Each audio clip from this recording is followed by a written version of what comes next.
Hey guys, good morning. Welcome to another vlog. I was just getting ready for the day and I wanted to show you these Air jeans again. These are the Frenchy jeans. I had hauled them in a PR haul. They sent them to me. Big thank you to them. And then I tried them on, but didn't wear them in another video. But I just wanted to show them to you again because they just fit so well. So well. They're just like so comfortable. There's just a teensy bit of stretch. I think there's 1% elastin, 99% cotton. So they're super comfortable. And I just had to show them to you again. I'll put all the information down below in my description box, but I went onto their site to look for more colors. They have it in just like a regular blue, a regular denim blue. And then I believe they have on sale like a sea salt, like a creamy, like a white denim, but not like photo white, like a little bit warmer. But they didn't have my size. So I'm wondering if I should get like the size up in the white because I really love white jeans, white pants, like linen pants and stuff like in the summertime. I just think it's such a nice, fresh look. And I was so bummed when I didn't see my size. So I'm wearing a size 28. It's great. I want to say it maybe runs a little bit large because I don't think I'm generally a size 28. And I think I ordered the 28, seeing on their site even it says that like runs just a little bit on the larger side of things. So maybe size down when you order these. Because I think a 29 or 30 is like where I feel comfortable in terms of jeans. So anyway, just wanted to share these with you again because I'm just so in love with them. But right now, I'm actually going to hop on a call with Luna because, as you guys know, I have been, really, really diving deep into my love of green. I've always loved green, always, but I've been, in the past, I've been like pickier about like which types of greens exactly. I feel like my love of green is just overarching now. Like any green. Any green is fine by me. Mint green, emerald green, olive green, sage green, like any green. Love it. Absolutely love it.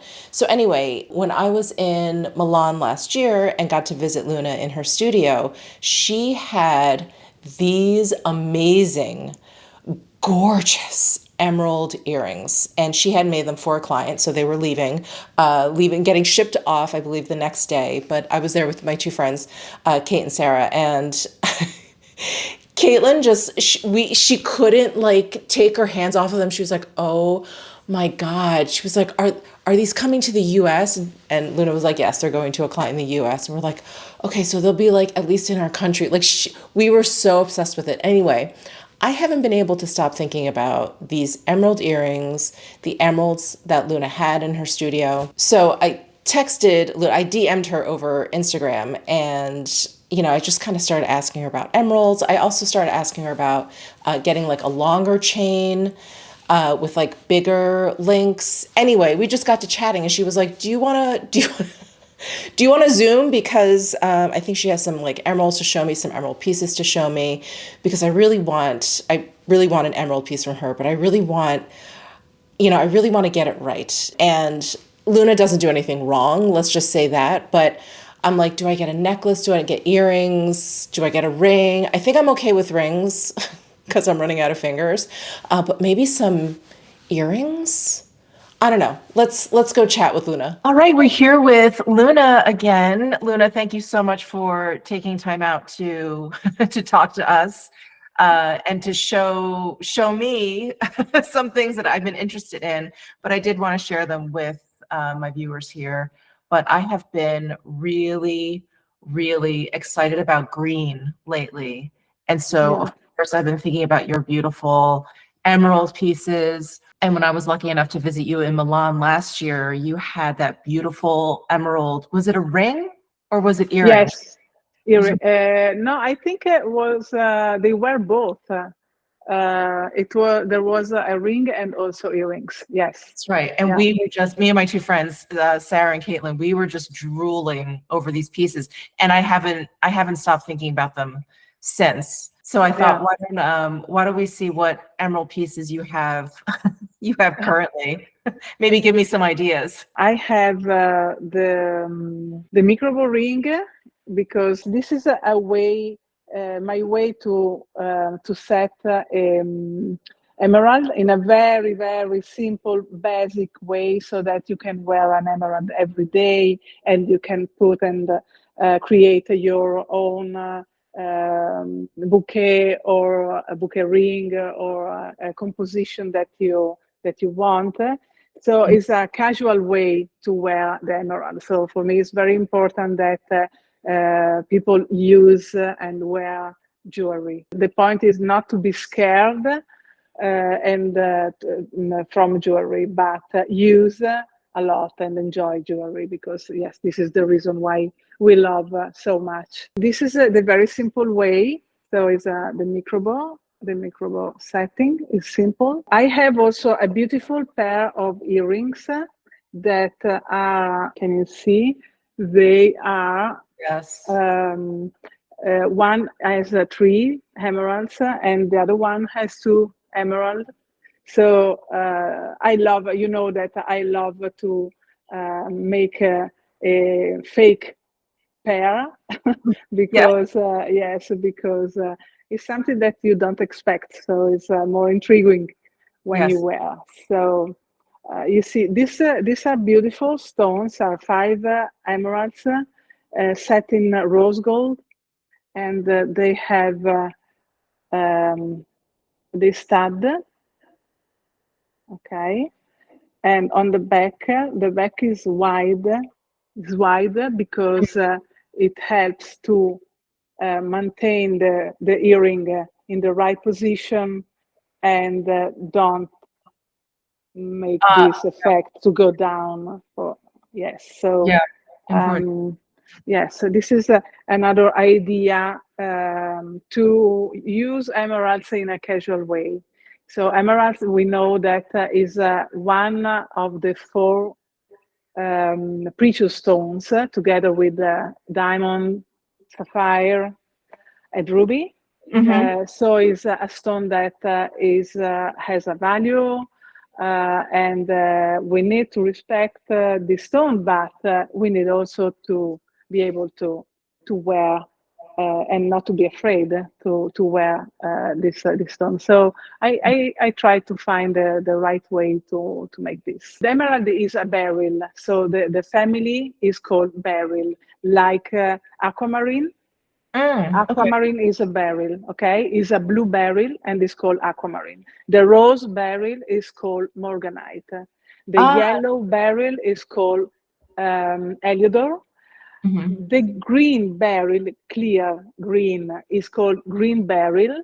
And the emerald is a green beryl that has inside chrome. Oh. Chrome gives this particular kind of green that is very, very distinctive, and a signature of the emerald. It's a stone that I think, is the most antique stone used in jewelry since the Egyptian world, and it's a very powerful stone. It's a very beautiful stone, and we know very well the value of this stone. I have set a lot of jewelry in past with emeralds, also important emeralds and diamonds, and yeah. So I can show you some picture of this. Yes, let's take a look at some photos of some of Luna's work, because she doesn't happen to have a lot of finished emerald pieces in her studio right now. So the point with this kind of stone, when you want to invest and buy an important stone, is to be aware that is one of the, together also with the ruby, they are very treated stones with artificial treatment that stabilize the color, and also the inclusions. So Okay. you need to be very careful when you go when you want to make this kind of investment. And the thing is to go to a person that you trust, and is yeah, this is a very important point. Yes, because emerald is very dangerous. Luna, of course, so generously wants to extend another coupon code for you guys. And we just had one going for Mother's Day that ended this past Sunday. And so we were talking about what would make sense for this upcoming season. So again, we're going to extend 10% off with the code Michele10 on necklaces and bracelets, because I was expressing to Luna how I feel like I wear more, or at least I think about necklaces and bracelets more in the summertime, in the warmer months, because those areas are now exposed, where in the winter I always feel like kind of covered up to my neck. I have long sleeves, so I don't wear my bracelets as much. So I think it's a really good time to kind of pay attention to those areas and Yeah. decorate them a little bit. So, you know, of course, I've I've asked Luna again, what could I add to my micro chain here? A nice sort of complement to it. I think I want something a little bit longer, a little bit chunkier, if you will. So I want to show you what the chain that I call medieval chain. I show you with this tablet so that you can see the link is very chunky, is a solid chain, is in silver with brown rhodium plated. So you have this ancient effect, and you can easily also adjust the length of the chain, just changing the place of the clasp. Very beautiful. And then you can like this, or I think that maybe we can double. I need to try. Oh yeah, pretty. Yeah. So you have the double chain like this. Sorry. I just love that cord so much. It's just surprising how Yeah. versatile it goes with Yeah. everything. It's incredible. I love that. Can you see the tree? And I really like with the medieval chain, the brown rhodium, the plating. It really gives it that antique look. It's so beautiful. Yes, and goes with whatever metal, whatever color, because it's very neutral. So it could be with black, with brown, with yellow, with white. Yeah. So yes, it's a beautiful option. Well, thank you so much, Luna. I don't want to take up No, any more of thank your time. I you. know how late it is over in Italy, but thank you so much, and we'll talk soon. Yes, yes, thank you. It's always a pleasure. Bye. Thank you. Bye bye. Oh my gosh, I am starving. Starving. I have to make some lunch. I took a few photos and some, I don't know, some video of this outfit. I'm not sure if I'm going to use it, but I got this really cool, it's like a cotton jacket. It's so interesting. It's like a mix between very casual but kind of like a tailored jacket. I love it. It's by a Korean brand called Adder Error, and it just has such cool details. Like, look at these buttons. Aren't those neat? And then there's this like blue tag just hanging off the back. The lining is super cool. It's striped. So when I roll up the sleeves, it's great. It's got like pockets. I'll show you the whole outfit later, or you can probably see it on Instagram somewhere. But I have to make some lunch right now. I am just heating up some white rice, white basmati rice, and some chicken breast that I baked a while ago. I'm like down to the last 2 pieces, so I'm supposed to do 4 ounces. That looks about like 2 or so.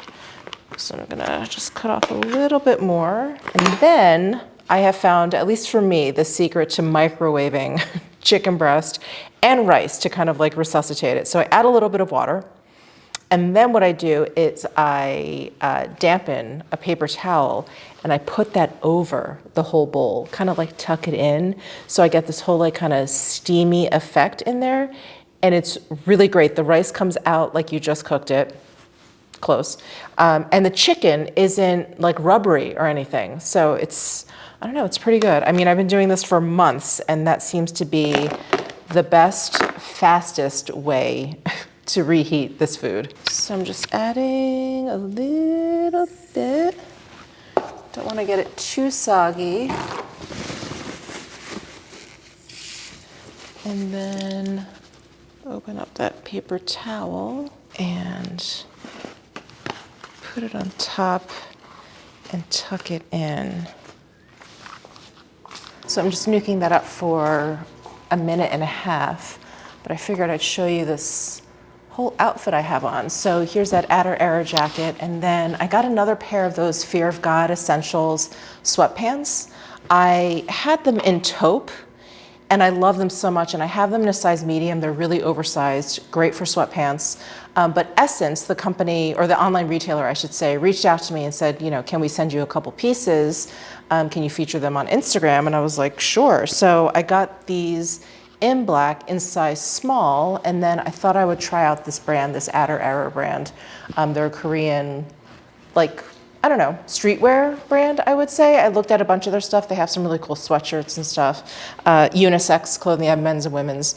But I just loved, well, I love the green, of course, that caught my eye. But I love this idea of like a really casual material. This is just like a cotton, but in a very kind of tailored way. This like jacket with these pockets. It's just, yeah, it's just super cool to me. So anyway, that's what I changed into after my call with Luna. I was like, oh, I want to take some pictures of this outfit and really kind of play around with it and style it up. After that talk with Luna about chains and stuff, I was like, oh, I need to pull out my chains. So I've got her micro chain on, which I had on during our little call. And then I put on 2 of my Stephanie Windsor chains, the solid gold ones. This one is very heavy, even though it's shorter than this one, but it's like a thicker chain. So anyway, that's what I've got going on here. And, ooh, even the rice smells good. And then I'm gonna eat it with some kimchi. I got this at Costco. It's such a nice change to like steamed broccoli or steamed Brussels sprouts or steamed cauliflower, which is usually, those are like my 3 go-tos. I just kind of rotate between those 3, but I saw this at Costco, and it's not the first time I have purchased kimchi from Costco, but I hadn't in a while, and I was like, oh, kimchi. And I looked at the nutritional facts. I was like, this is awesome. This is just like vegetables. So in 1 ounce, there's 10 calories, no fat, 2 grams of carbs, very little protein, no added sugars or anything, and 180 milligrams of sodium. So kind of have to watch it on that, but I really don't use salt on any of my food anymore. So, so that's okay. A little bit in here is not gonna kill me. But yeah, just such a nice change to just like some steamed veggies. I'm gonna have that with my chicken and rice. So I hope you don't mind keeping me company while I eat. I haven't even asked you guys what your summer vacation plans are, if you have any. I know it's a luxury. I know it's a luxury to go on vacation, but I've been talking about my cruise so much. So rude. I haven't even asked you guys if you've got anything in the works. I love hearing about all the places you guys are going, you guys are planning on going. I know so many of you who watch me are in Europe, so you have a different perspective, or in Asia, and you have a different perspective on like where you go. And it's always so amazing to me, like all the different day trips that can happen, just sort of depending on where you live. I'm stating the obvious, I know, but it's one of those things, like when I actually stop and think about it, I'm like, wow. Like I can take it would be a long trip, but I can take a day trip to LA. I can take a day trip out to Arizona, up further in Nevada, like to some of the national parks and stuff. So I've got some cool stuff within like a relatively short driving distance. But yeah, I love like hearing from those of you in London who'll just like take the train over to Paris. I'm like, oh my God, what is that like? What would that be like? I think that would be so amazing. And when I lived in New York, actually I was gushing about the Hudson Valley in my last PR haul. But yeah, very often I would take like a weekend trip just up the Hudson. You know, you just up the Hudson. And no one even asked like where specifically, they'd just be like, oh, up the Hudson, of course. Or like, you know, you go down to like Baltimore or like DC or go to Philly really easily. So I do miss that part of the US. But yeah, I have a whole bunch of different things. And you know, I haven't taken advantage of it. My husband and I talk about it all the time. There are so many incredible national parks around us, like Arches, Zion. Wait, what's the one right there? Valley of Fire, I think, is the one that's closest to me. That's like less than 2 hours away. And then of course, Grand Canyon, which I have been to, and all the other ones kind of around Grand Canyon, like Antelope Canyon. There's that bend It's basically where the Colorado River like literally bends. I think it's called just like maybe Bend Canyon. I don't know. Now I'm making stuff up. But anyway, yeah, let me know if you guys have any interesting vacation plans coming up. Can I just tell you, I've been having just the weirdest dreams about this cruise. And I guess you could call them like anxiety dreams because I've never been on one. I'm watching YouTube videos about cruises and just the whole check-in process, because I guess it's almost like checking into a flight and your hotel all at the same time. Like you're checking your baggage, but they're bringing it up to your room like a hotel. It's very interesting. I think it's just gonna be such a hoot, an absolute hoot. My husband and I both are just gonna be so clueless about what's going on. And yeah, every time we watch these videos, they're showing the like all you can eat buffet. And then they have this restaurant that's like Italian. And then this restaurant that's like the steakhouse and this.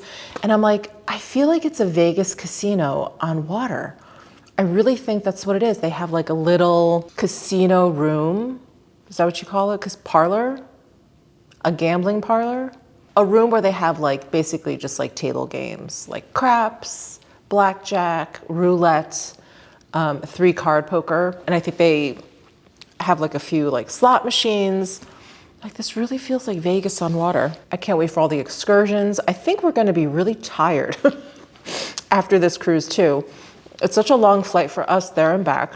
And then, yeah, there's like excursions for every single day that we're there. We signed up for one every day that we're there because every single place, I was like, oh, well, we have to like, of course, you know, we have to take a look at there. I feel like that's the benefit of a cruise. You get to hit all of these different places in one trip very easily. So I'm really excited. So anyway, I'm just having these weird nightmares. Like the other night I had a nightmare that I just didn't pack the right stuff. And I usually don't give a hoot. You know, it's like, oh, well, if I have to wear the same pair of pants like 3 days in a row, like what am I gonna do? Like that's okay, I just roll with it. I don't know why I'm like, my brain is just like on overdrive. Overdrive, probably because I don't wanna overpack, I don't wanna underpack, whatever. There's always like the packing drama, but I don't usually sweat it that much. So I don't know. Chicken breast. So delicious. What other updates do I have to give you? I was just looking back to see if Mr. and Mrs. Duck are in the pool. They are not in the pool currently. I've had to chase off Mr. Duck. Now, I really don't mind him enjoying our pool. I really don't. Except this particular mallard is like a poop machine. Poop machine. Every time I see him, I have to go in and clean out some poop. Even if he just pooped not in the water, even if he just like pooped on the tile or, you know, along the side of the pool, I would even be okay with that. I would just clean it up, make sure Butters doesn't eat it, all the things, right? I have to deal with bird poop anyway. There's usually some bird poop around. But he just has to poop in the pool, and it's so extra special disgusting to me, even though that's more sanitized than out on the tile. Anyway, so I've been having to chase Mr. Duck away. It's getting to the point though where I think they're gonna have to start flying more more north, because it's getting pretty warm. Like today, I think it's gonna get up to 86 or 87, something like that. Oh, I just got a really spicy piece of kimchi. Woo, that'll clear up the nasal passage. Well, hello friends. I am standing in my, if you guys have been watching me for a while, I've been calling this room my finishing room. It is actually the other bedroom upstairs. It's right next to the primary bedroom actually. And I was calling it the finishing room because what I was gonna do with this room was store my handbags, store my perfumes, store my jewelry. So basically it would be the room I would come into and just put on like finishing touches to my outfit. But I never pulled the trigger in terms of like building this room out with that in mind. I have my office downstairs that I thought, okay, that could be an extra guest room because we have a dedicated guest room, and I wanted another one of our bedrooms to be like pretty much a dedicated guest room. We don't often have more than like 1 or 2 people stay with us, but when the occasion comes up, it's like very awkward to have someone, you know, have a dedicated guest room and then someone else have to like sleep on the couch or something. So anyway, long story short, too late. This room now is going to be a guest room. I talked about this in a couple vlogs ago, where I finally decided I'm going to build this room out to primarily be a bedroom, an extra bedroom. And there will be some storage where I can store some of my handbags, but the main focus of this room is going to be a spare bedroom. It's going to be an in-wall bed, so one that we can pull down, only because this room isn't gigantic and it would just be nice to have that option to like kind of put it up in case we wanted to, I don't know, temporarily store some things in here or whatever.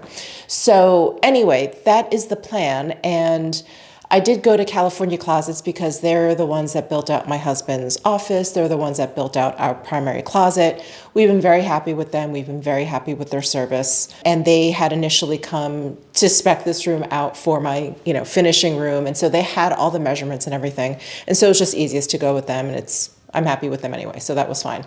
Anyway, they were having a promotional deal for this month where I could get 10% off of the build out, the installation or whatever. But it would have to be ordered and installed within the month of May. And I told them, well, we're going to be away towards the end of May. We're going on our cruise that I can't shut up about. And, could they install it in June? Could we still get the 10% discount? No, we can't. So I thought, okay, one, that's kind of weird. But two, especially like if we're paying, you have to pay for at least 50% of it up front. Anyway, those are the rules. And I thought, well, we're not in any rush. So we are going to wait and see if there's another promotion for June. If not, we're just gonna pull the trigger and just do it. The 10% was nice, but I think there were some changes or whatever that I wanted to make to our initial plan anyway, whatever. Anyway, we're gonna wait until June, see if there's any promotion. If not, we're just gonna pull the trigger and we're gonna be building this room out towards the end of June probably is when it's all gonna come in and get installed. So I wanted to show you some of the renderings that we came up with. So basically we're just gonna be building out one corner. You can see the layout of the room where there's like one wall of windows, which is great, but also kind of impractical. Like I can't do anything with that wall. So we're gonna have the in-wall bed on one wall, and basically the other wall is gonna be storage because the closet in this room is not very usable. The closet in this particular bedroom houses all of the like tech equipment and everything for the upstairs. So like our Wi-Fi is here, which actually isn't just for the upstairs, that's for the entire house. So our Wi-Fi is up here. A lot of things end in this closet. So it's not big, and it's strangely situated. So anyway, it's kind of unusable. So I thought, why don't we just put basically like built-in armoires to put against this wall. So we'll have some hanging space, some will be shelves, we'll have like big drawers at the bottom, and that's where I'll store some of my handbags. Hopefully not too many of them. But with all of that being said, I have been in and out of this room quite a bit because I've been coming in trying to visualize, like the rendering that we did. And I thought, okay, I think that'll work. And across from the bed, we're gonna mount a TV, so people can watch TV when they're here.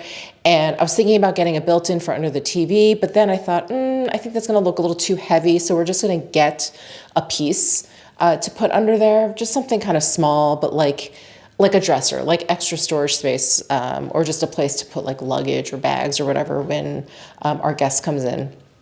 So anyway, I've been in and out of this room quite a bit. And so right now, currently, I do use this room to, store isn't even a good word, but to like throw my bags in here to put them somewhere.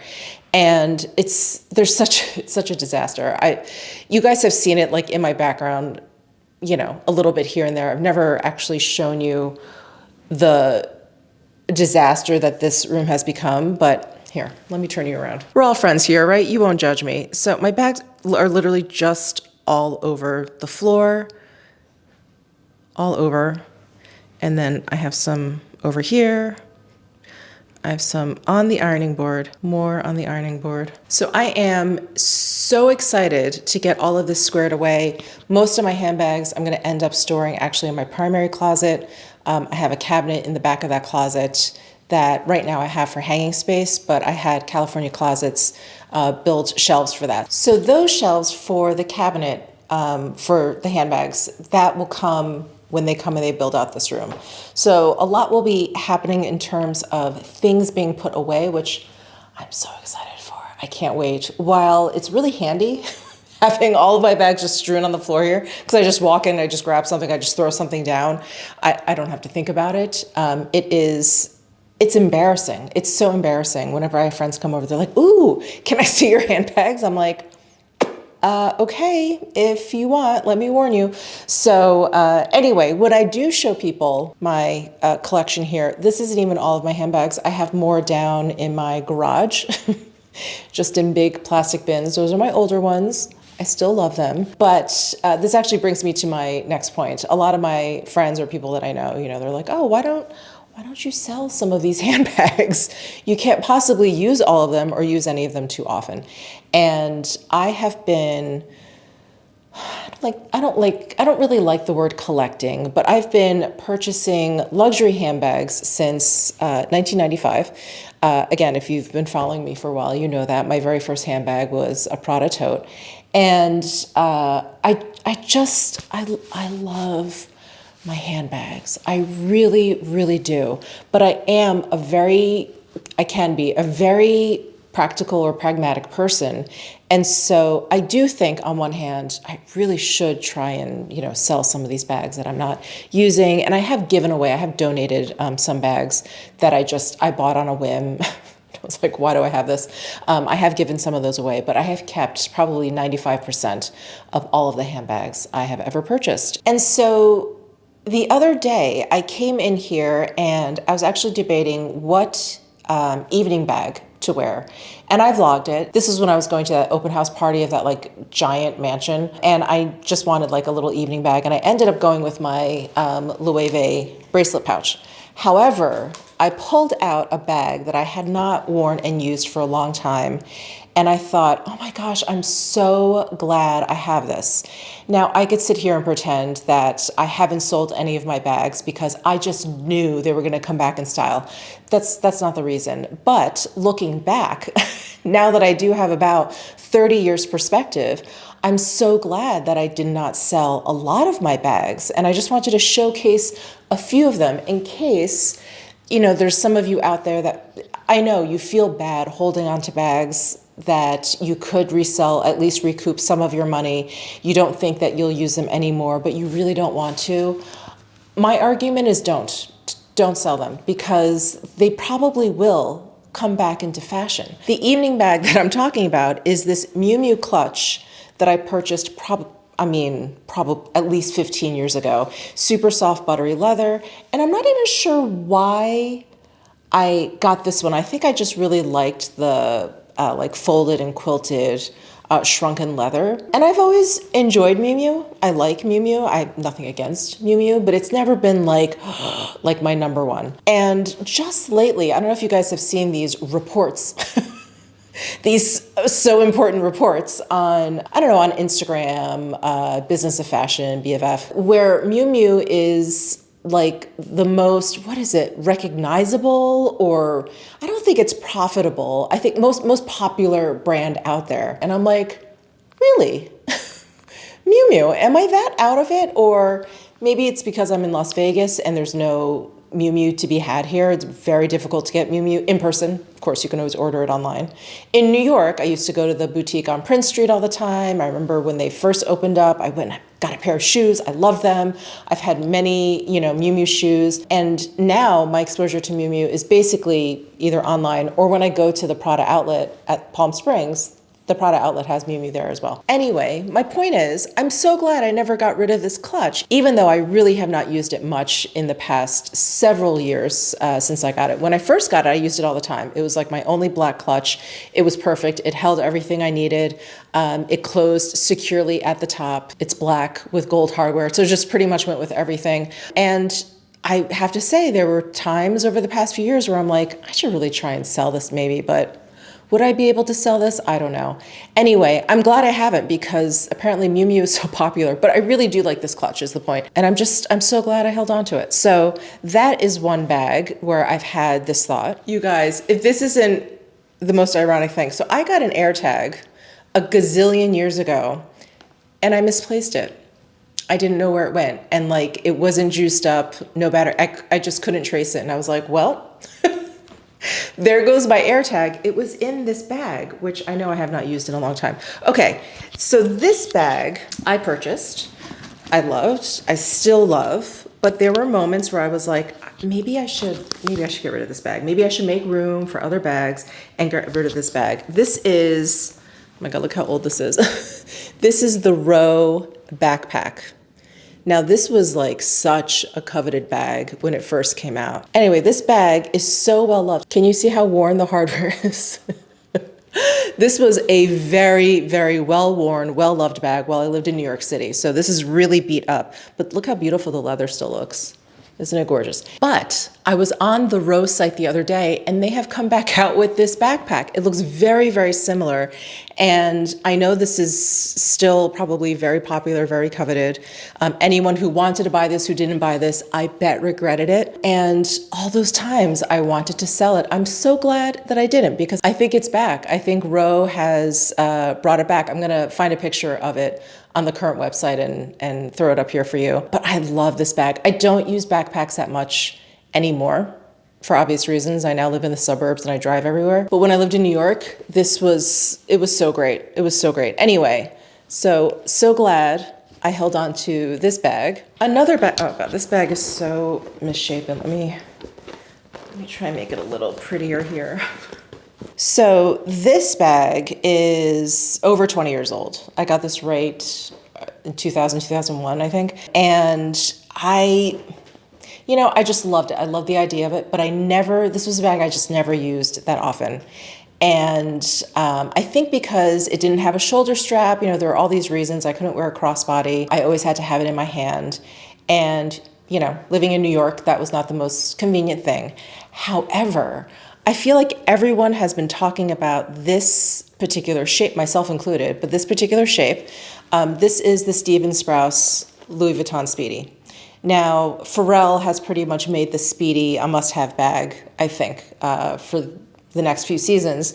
But I think people are bringing this bag out. I feel like I'm seeing this more, and it just makes me so happy because I'm like, oh my God, I have that bag, and I've been tempted to sell it, but I held on to it, and I'm so glad that I did because for some reason now, the Speedy silhouette, the shape of this bag is so much more appealing to me now than it was when I actually purchased this bag. But I just love the Stephen Sprouse, the graffiti.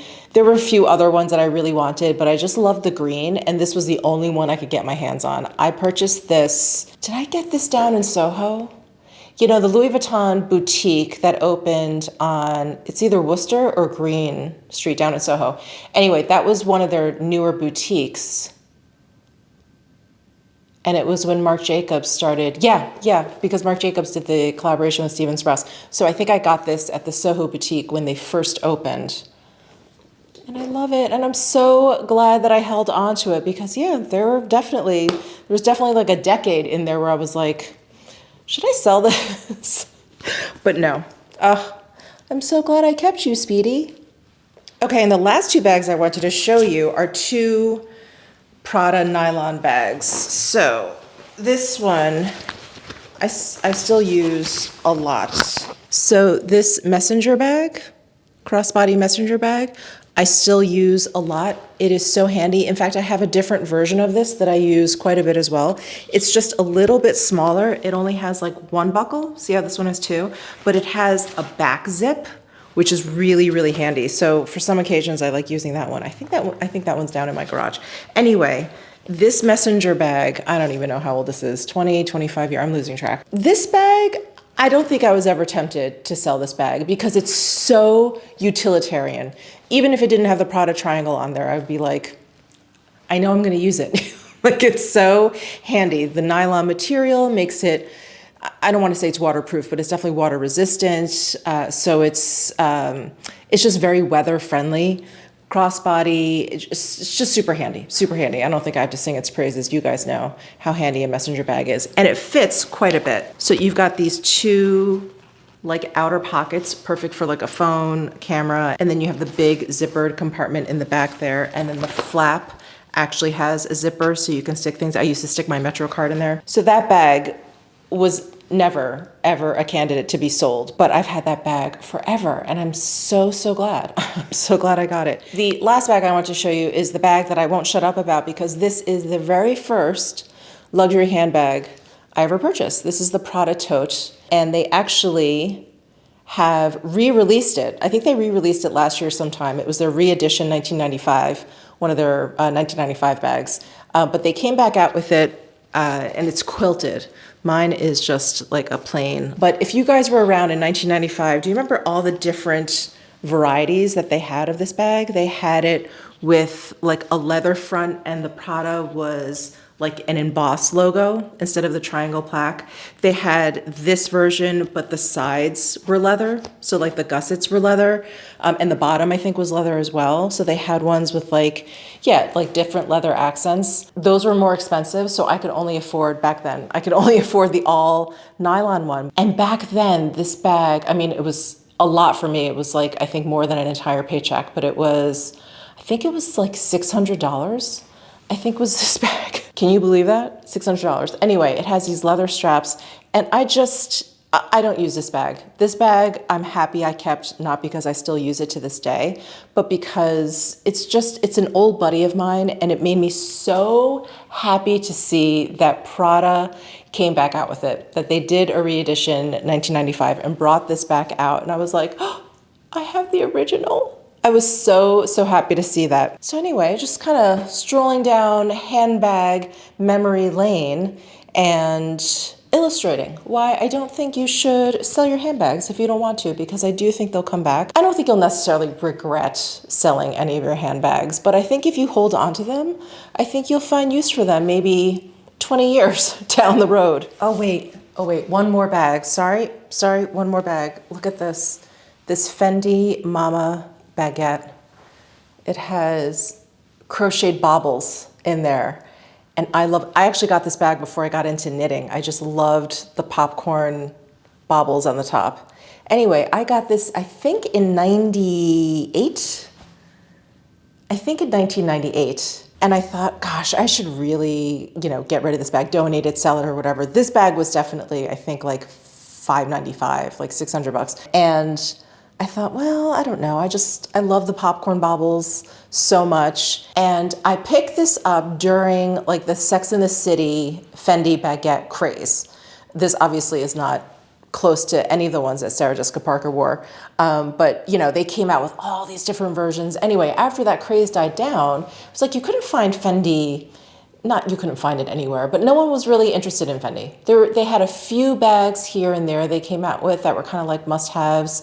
But that kind of came a little bit later. And I don't know, they seemed like a brand that was losing its direction a little bit. I mean, I think they're wonderful now. I feel like I rediscovered them when I got like my little Pkwy, when I got the Versace collaboration baguette, when I got the green sequin baguette. And I'm so glad I didn't get rid of this guy. I did use this actually this past winter. So yeah, so another one. So glad I didn't sell or get rid of. Oh my gosh, I'm looking on this for, okay, I could go on and on. I'll leave it there with those 6 handbags. Anyway, guys, I think I'm going to call it a vlog. It is actually, you know what time it is? It's feeding time. It's time for me to have another meal. So I'm gonna go. Thank you guys so much for tuning in. And let me know if there are some bags in your collection that you're like on the fence about keeping or selling. I would just love to know what everyone has in their collection that they've had for a while that's like kind of on the fence.